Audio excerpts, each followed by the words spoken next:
तुमचा देव तुमच्या बरोबरच असतो कायम सदैव कुठे.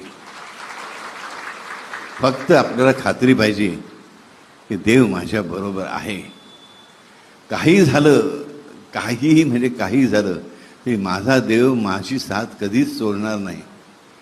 मी अगदी मोठ्यातली मोठी चूक केली असेल, मी मोठ्यातलं मोठं पाप केलं असेल, मोठ्यातला मोठा गुन्हा केला असेल, तरी देखील तो माझी साथ सोडणार नाही. जर मी थोडी तरी भक्ती केली असेल तर, अल्प जरी केली असेल तरी तो सहस्त्रगुणे फळ देईल. मी किती मोठ्या बिकट संकटात असेल किंवा मी सुखाच्या पर्वतावर बसलेला असेल तरी तो माझी साथ सोडत नाही. लक्षात ठेवा.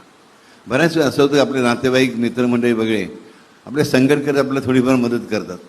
आपला उत्कर्ष सुरू झाला, पैसे मिळायला लागले, नाव मिळायला लागलं की सगळे आपले शत्रू बनतात. हा तसा एकमेव मित्र आपला असा आहे, आपल्या दुःखाने तो दुःखी होतो, आपल्या आनंदाने तो आनंदी होतो. लक्षात ठेवा. त्याला तुमचा मत्सर वाढत नाही. कारण शेवटी तो कोण आहे? सगळं काही देणारा तोच आहे. सगळ्याचा आधी स्त्रोत, मूळ स्त्रोत तोच आहे. तो कोणाचं मत्सर करणार सांगा मला?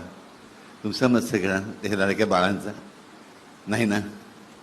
त्यामुळे लक्षात ठेवायचं की एक जीव असा असेल या जगामध्ये, त्याला जीव म्हणा, देव म्हणा, काही म्हणा, आहे, कायम असणार आहे, माझ्यासाठी प्रत्येक जन्मामध्ये असणार आहे, की जो फक्त मायासाठी आहे. फक्त हा शब्द विसरू नका. किंवा बाबू तो तर सगळ्या जगाचा आहे, आहेच, पण तरी तो तुमचा आहे, फक्त तुमचा, हे लक्षात ठेवा.